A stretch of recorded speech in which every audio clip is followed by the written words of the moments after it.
August 7, 1942, Guadalcanal, Solomon Islands. As dawn broke over the Pacific, 11,000 United States Marines stormed ashore in what would become the first major Allied offensive against the Empire of Japan. Operation Watchtower marked a turning point in the Pacific War. But beyond the naval battles and jungle combat that followed, an unexpected weapon emerged in the dense darkness of the island's perimeter. One rooted not in steel or explosives, but in the fundamental structure of human language itself. The challenge was immediate and deadly serious. In the chaos of jungle warfare, where visibility dropped to mere feet in dense tropical vegetation, where the enemy spoke English and sometimes wore captured American uniforms, how could sentries at checkpoints distinguish between friendly forces and Japanese infiltrators attempting to penetrate American lines under cover of darkness? The answer came from an unlikely source: the pronunciation of a single letter. Master Technical Sergeant James W. Herbert, a combat correspondent with the United States Marine Corps Reserve, landed with the assault forces on August 7th. In a March 10, 1943 interview preserved in naval records, Herbert provided direct testimony about the security measure that became standard practice during the campaign. His words offer the clearest primary source evidence we possess about pronunciation testing in the Pacific theater. We always had passwords including the letter L. Herbert explained because L was thought to be hard for the Japanese to pronounce, since there is no L in the Japanese vocabulary. This simple observation reflected a sophisticated understanding of linguistic limitations that would prove invaluable for American security throughout the campaign. Herbert noted one crucial limitation that revealed its real-world application. The test sometimes failed with English-educated Japanese soldiers, indicating that Marines were encountering infiltrators with varying levels of English proficiency, and that the measure, while effective, was not foolproof. By 1600 hours, 400 p.m. on August 8th, Marines had captured the nearly completed Japanese airfield. The aerostrip, initially designated Lunga Airfield by the Japanese, was renamed Henderson Field after Major Lofton R. Henderson, a Marine aviator killed at the Battle of Midway. The airfield became operational when the first PBY Catalina flying boat landed on August 12th, and by August 20th, the permanent air contingent arrived with 31 aircraft. Control of this airfield became the focal point of the entire 6-month campaign, with Japanese forces launching repeated attempts to recapture it. Security around Henderson Field and the defensive perimeter became paramount. Japanese forces, demonstrating the tactical flexibility and determination that characterized their operations throughout the Pacific War, attempted numerous infiltration operations.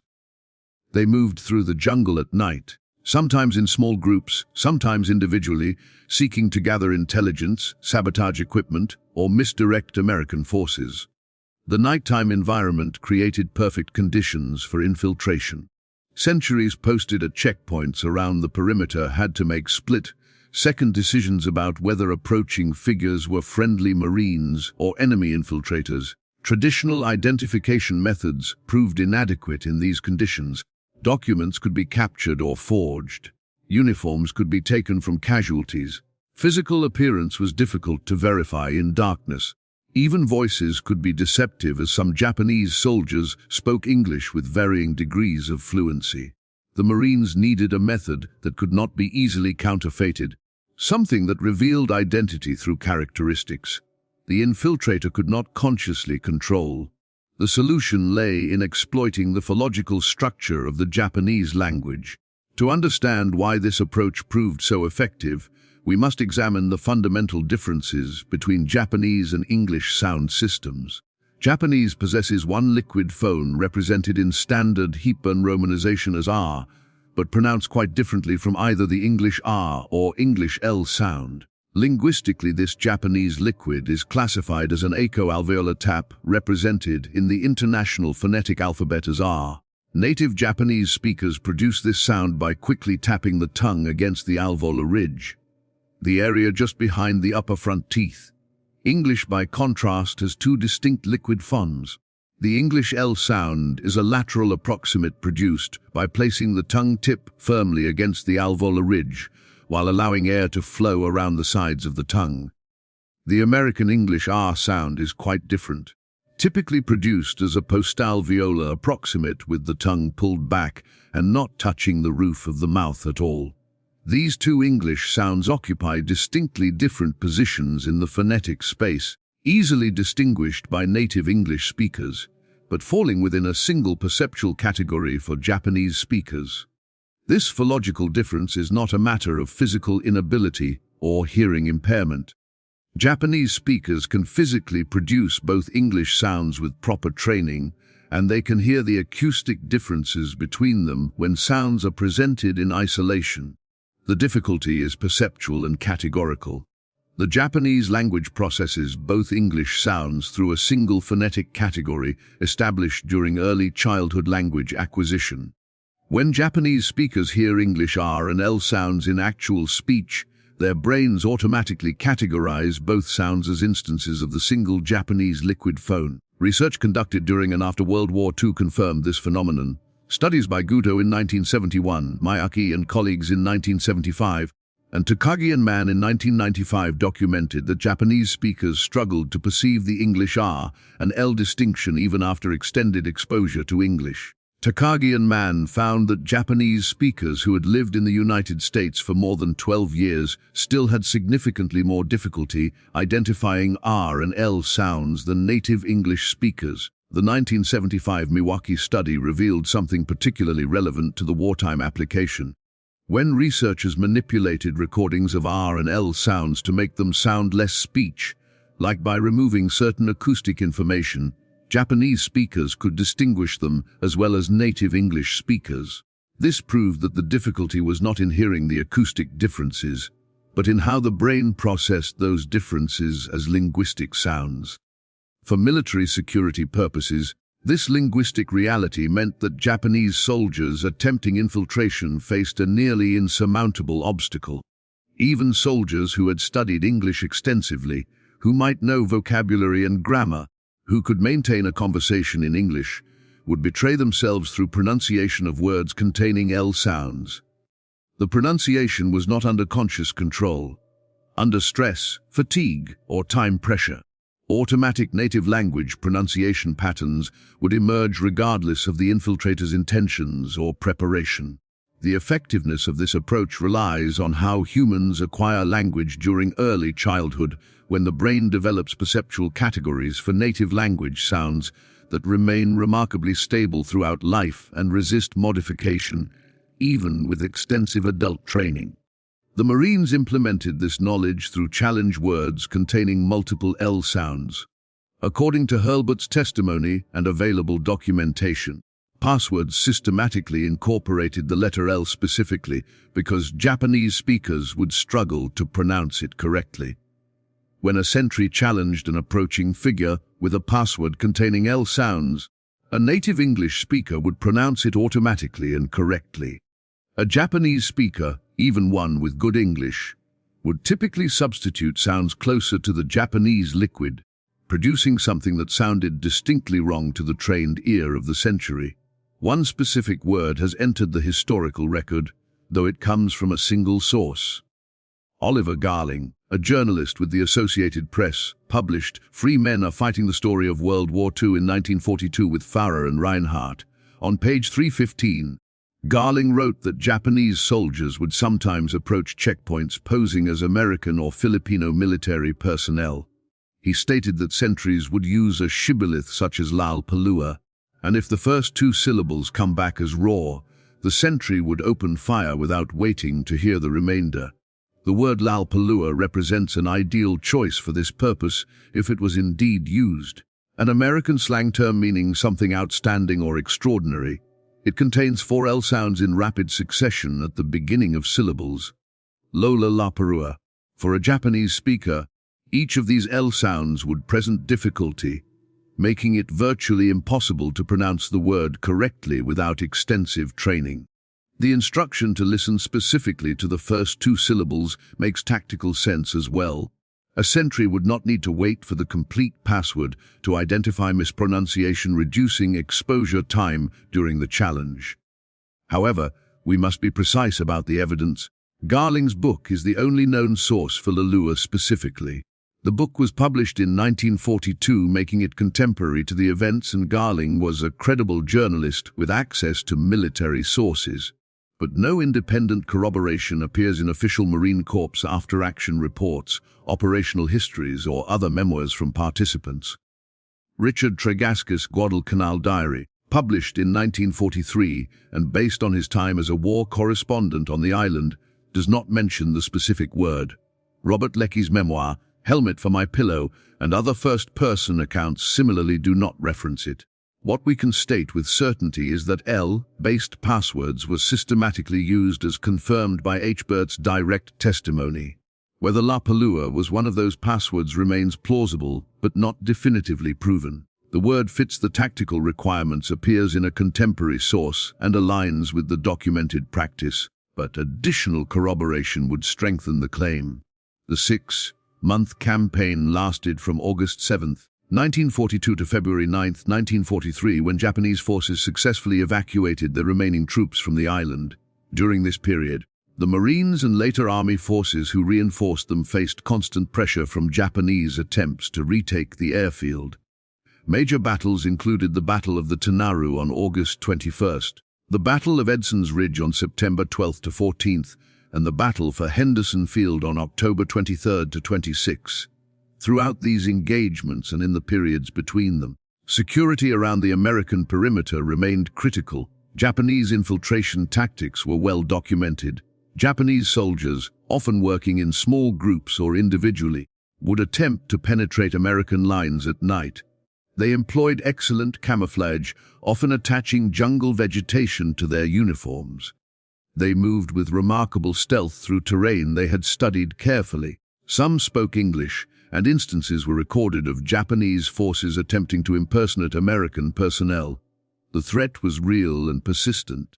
Ashbert also noted in his interview an interesting additional security indicator. On at least one occasion, a sentry detected Japanese infiltrators because they used grammar that was much too precise for the average Marine. One infiltrator reportedly said, "Hold your fire. We are American Marines and wish to report our evening's activities," prompting the sentry to fire immediately because I knew no Marine would talk that way. In this context, pronunciation testing provided a reliable method for identifying infiltrators that did not depend on visual confirmation, proper documentation, or even extended conversation. A simple challenge with an L-bound word could expose an infiltrator in seconds. The test worked precisely because it exploited something the infiltrator could not easily fake: the automatic pronunciation patterns established during childhood language acquisition. The term shibboleth itself comes from the Hebrew Bible, from Judges 12:5-6, where the Gileadites identified enemy Ephraimites by their inability to pronounce the word correctly. The Ephraimites pronounced it Seth without the esh sound, revealing their tribal identity. Similar linguistic tests have appeared throughout military history whenever forces needed to distinguish friend from foe, and language differences provided a reliable marker. The D-Day invasion of Normandy on June 6, 1944 used a different linguistic principle for the same purpose.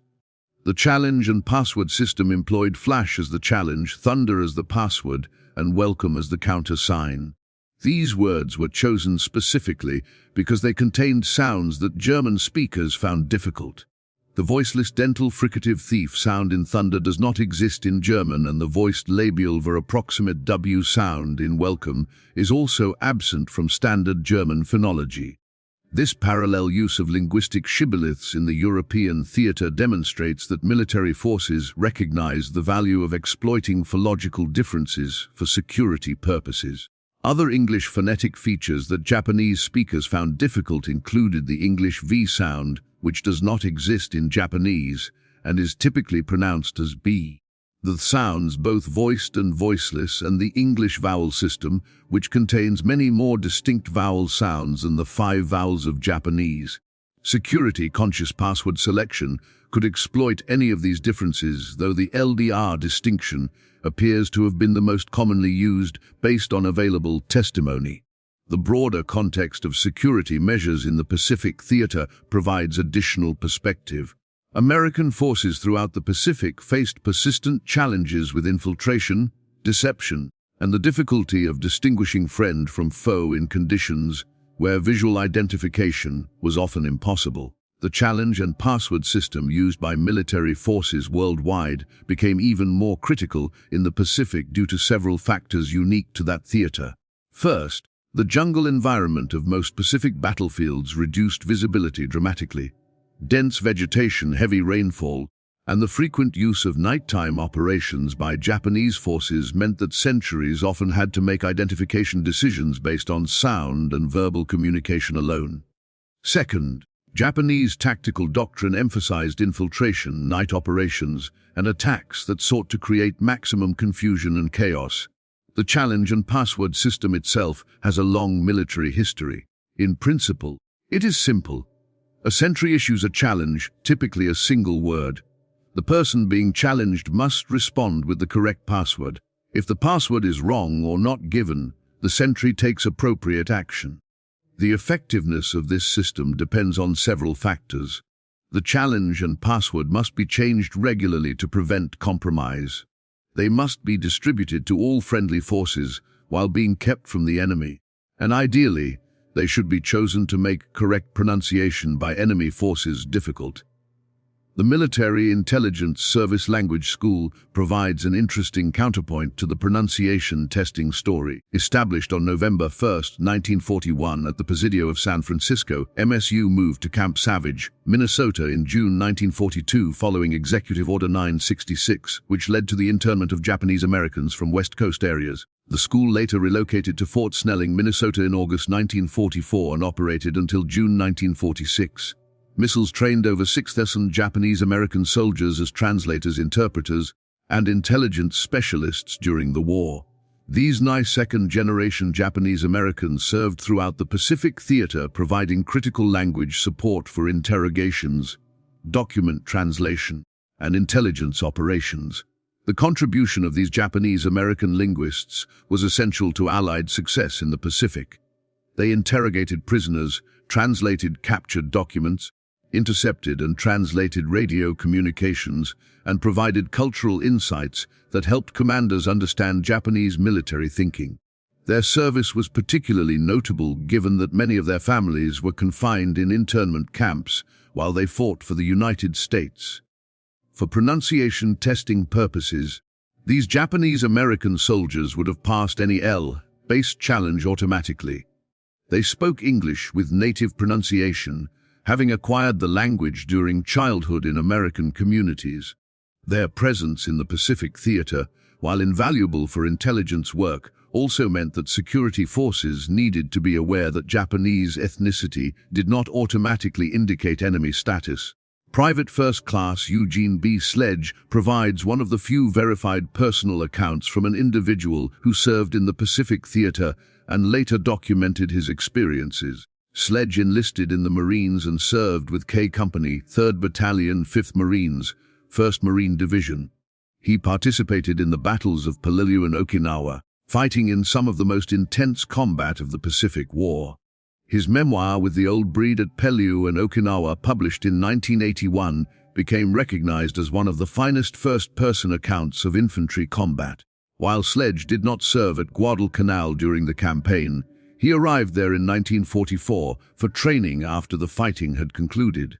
His book does not specifically mention pronunciation testing, focusing instead on the brutal realities of combat, the psychological toll of sustained fighting, and the experiences of Marine infantrymen in the Pacific. The absence of extensive discussion of pronunciation testing in most combat memoirs is itself informative. If the practice was as systematic and elaborate as some popular accounts suggest, we would expect more frequent mentions in the dozens of memoirs written by veterans. The relative silence suggests that while LB-aced passwords were used, as Hellblut confirms, the practice may have been more limited or routine than later accounts implied.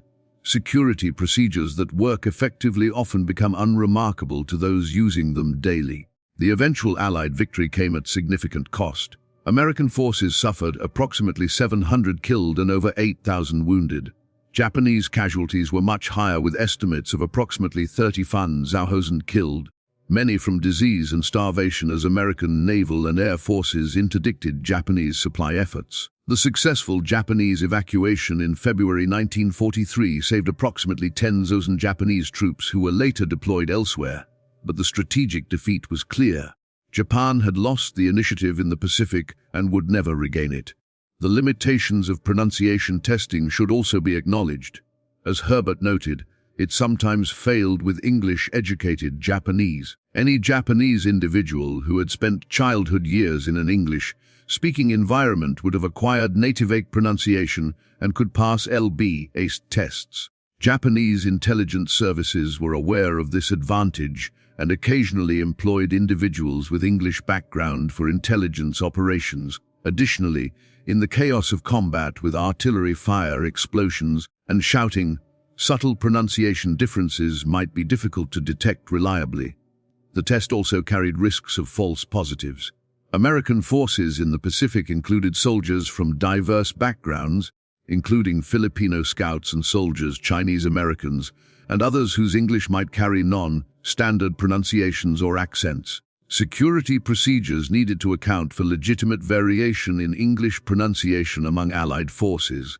The phonological differences between Filipino languages and Japanese meant that Filipino English speakers typically had no difficulty with eel and ear sounds, as these phonemes exist in Tagalog and other Philippine languages, but their English might sound different from American pronunciation in other ways. Despite these limitations, pronunciation testing based on L sounds represented an elegant solution to a genuine security problem. It exploited real philological differences, required no special equipment, could be administered quickly, and provided a reasonable basis for identification when other methods were unavailable or unreliable. The test worked because it accessed something fundamental about language acquisition. The fact that phonological patterns established during early childhood remain remarkably stable throughout life and are difficult to modify even with extensive training and conscious effort. The story of pronunciation testing serves multiple purposes today. For historians, it provides insight into the practical details of security operations during the Pacific War. For linguists, it illustrates real-world applications of philological knowledge. For general audiences, it offers a fascinating example of how language itself can become a tool in warfare. But perhaps most importantly, it reminds us to be careful about historical claims and to distinguish between well-documented facts and later embellishments. The verified core of the story is clear and compelling. American forces at Guadalcanal used passwords containing L sounds to help identify Japanese infiltrators who would struggle to pronounce those sounds correctly. This practice was documented by participants makes excellent sense given the philological differences between Japanese and English, and represented practical innovation in the face of genuine security challenges. The specific word Lalua appears in one contemporary source and fits the pattern perfectly, though independent corroboration would strengthen the claim. Beyond this verified core, many popular accounts have added details that cannot be confirmed, invented statistics that appear nowhere in historical records, and attribution of the practice to a systematic Pacific-wide program for which no documentation exists. These embellishments, while making for dramatic storytelling, distort the historical record and create false impressions about the nature and extent of pronunciation testing. The honest history based solely on verified evidence is remarkable enough without embellishment. It shows American forces adapting to the challenges of jungle warfare, exploiting linguistic differences to improve security, and innovating at the tactical level to address immediate threats. It demonstrates the value of observation, practical intelligence, and willingness to try new approaches. And it provides a window into the daily realities of combat operations in the Pacific Theater, where security, identification, and the constant threat of infiltration created persistent challenges for American forces. The Marines who developed and implemented pronunciation testing deserve recognition for their practical innovation. While the broader context of the campaign reminds us of the human cost of war and the complexity of military operations, the Japanese-American linguists who served in the Pacific, often while their families remained in internment camps, demonstrated loyalty and professionalism under extraordinarily difficult circumstances. Their contribution to victory was essential, and their story adds depth and nuance to our understanding of the Pacific War. In conclusion, the verified historical record shows that American Marines at Guadalcanal systematically used passwords containing L sounds to help identify Japanese infiltrators. This practice, directly testified by combat correspondent James Halbert, exploited real philological differences between Japanese and English. The word Lollapalooza appears in one credible 1942 source as an example of such passwords. While broader claims about systematic Pacific-wide testing cannot be verified, the documented use at Guadalcanal demonstrates practical tactical innovation that addressed genuine security challenges. The lessons learned at Guadalcanal, including security procedures like pronunciation testing, informed American operations throughout the rest of the Pacific War. Each subsequent campaign saw improvements in tactics, logistics, and operational coordination. The amphibious assaults that followed from Tarawa through the Marianas, the Philippines, Ima, and Okinawa built on the foundation of experience gained at Guadalcanal. While we cannot document pronunciation testing at these later battles with the same certainty as at Guadalcanal, the principle of exploiting language differences for security purposes remained sound. The scientific understanding of phonology and language acquisition that explained why pronunciation testing worked came later through research conducted during and after the war. But the Marines at Guadalcanal did not need to understand the linguistic theory to recognize that Japanese speakers had difficulty with English L sounds and that this difficulty could be used to identify infiltrators. This represents the best kind of practical knowledge. Observations derived from experience and applied to solve immediate problems. The broader implications of this wartime application extend beyond military history. The recognition that language features can serve as reliable identifiers has influenced security procedures in subsequent conflicts. During the Vietnam War, American forces used similar principles, though adapted to different linguistic contrasts. In more recent conflicts, linguistic analysis has become increasingly sophisticated, incorporating voice stress analysis and dialect identification technologies that extend well beyond simple pronunciation testing. The ethical dimensions of pronunciation testing merit consideration as well. Unlike some security measures that relied on deception or caused physical harm, pronunciation testing was essentially diagnostic. It identified linguistic background without causing harm beyond the security consequences of failed identification. Soldiers who passed the test suffered no ill effects. Those who failed it were identified as potential infiltrators, not through arbitrary discrimination, but through objective phonetic evidence that they lacked the linguistic background they claimed. This relatively benign nature of the testing compared to more violent or coercive security measures meant that it remained acceptable within the laws of war and the Geneva Conventions. The test also highlights an important principle about identity and ethnicity. Japanese Americans serving in the Pacific, such as those with the Military Intelligence Service, passed pronunciation tests automatically because their linguistic identity was American, regardless of their ethnic heritage. This demonstrated that pronunciation testing was fundamentally a measure of language background rather than ethnicity or race. It was the correlation between Japanese citizenship and Japanese language background, not ethnicity itself, that made the testing effective for identifying enemy infiltrators. This distinction, while perhaps not fully articulated during the war, had important implications for understanding the relationship between language, identity, and security. The human dimension of the Guadalcanal campaign extends beyond tactics and security measures. The men who fought there, both American and Japanese, displayed courage, determination, and adaptability in one of the most difficult campaigns of the war. The Americans who developed and implemented pronunciation testing deserve recognition for their practical innovation. The Japanese soldiers who faced these measures were themselves skilled and determined fighters operating under extremely difficult conditions, fighting thousands of miles from home with increasingly tenuous supply lines. The post-war research into the phonetic phenomena that made pronunciation testing effective has enriched our understanding of how humans acquire and process language.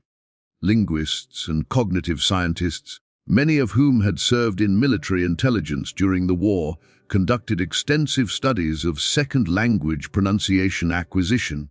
Research by linguists like Patricia Kuhl and others demonstrated that infants are born with the ability to distinguish phonetic contrasts from any human language, but that this universal ability narrows during the first year of life as the brain specializes for the phonetic categories of the native language. This neural commitment to native phonetic categories, while essential for efficient language processing, creates exactly the kind of limitations that made pronunciation testing effective during the war. Adult Japanese speakers trying to master English L and R sounds were not simply learning new articulations. They were attempting to rewire neural perceptual categories that had been established decades earlier, a task that cognitive science has since shown to be extremely difficult and often impossible to complete fully. The pronunciation testing used during World War II also influenced linguistic research into the concept of foreign accent. Before the war, accented speech was often viewed simply as incorrect pronunciation that could be fixed through practice and instruction. Post-war research revealed that foreign accent reflects deep structural differences in phonetic processing, not simple errors. This understanding led to more sophisticated approaches to language teaching and to recognition that adult language learners, despite best efforts, will almost always retain some accent features from their native language for military security. This meant that pronunciation testing would remain a viable identification method in future conflicts where language differences between forces could be exploited for security purposes. The principle has been applied in various forms in subsequent conflicts. Though modern technology has added tools like voice stress analysis and linguistic profiling that extend well beyond simple pronunciation testing.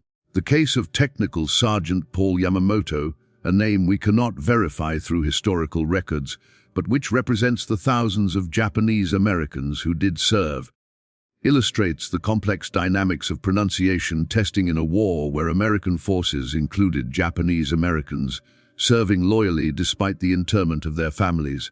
These Nisei soldiers who had grown up speaking English demonstrated through their native pronunciation that linguistic identity could cross ethnic lines.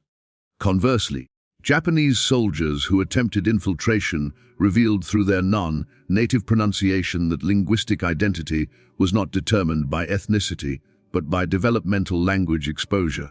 The summer of 1945 brought preparations for what many expected would be the final bloodiest phase of the Pacific War. The potential invasion of the Japanese home islands would have placed American soldiers in an environment where enemy infiltration would be even more challenging to detect than on Pacific islands. Japanese forces would have access to unlimited local resources, civilian clothing, and potential support from the civilian population. In this environment, reliable identification procedures would have been absolutely critical. Plans were developed for comprehensive security protocols that would have combined pronunciation testing with extensive documentation requirements, physical identification measures, and restricted movement zones.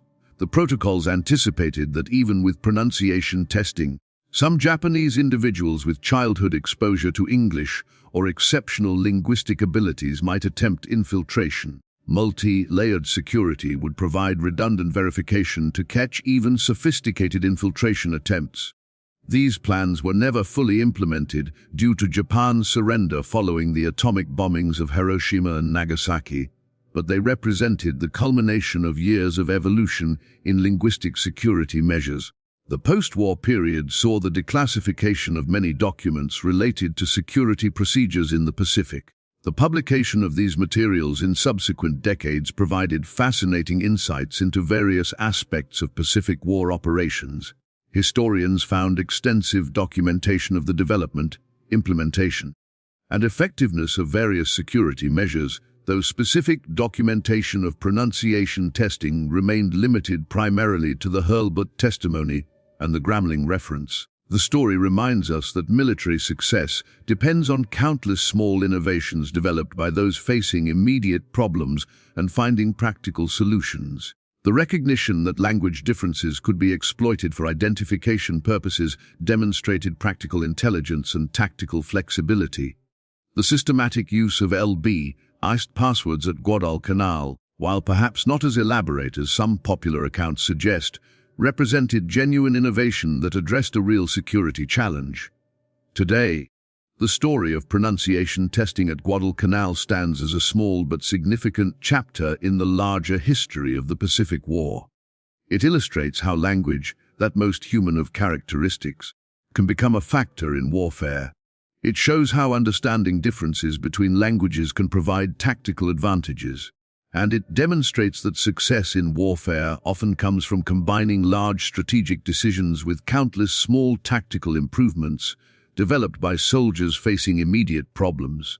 The historical record, when examined carefully and honestly, reveals both the achievements and limitations of pronunciation testing as a security measure.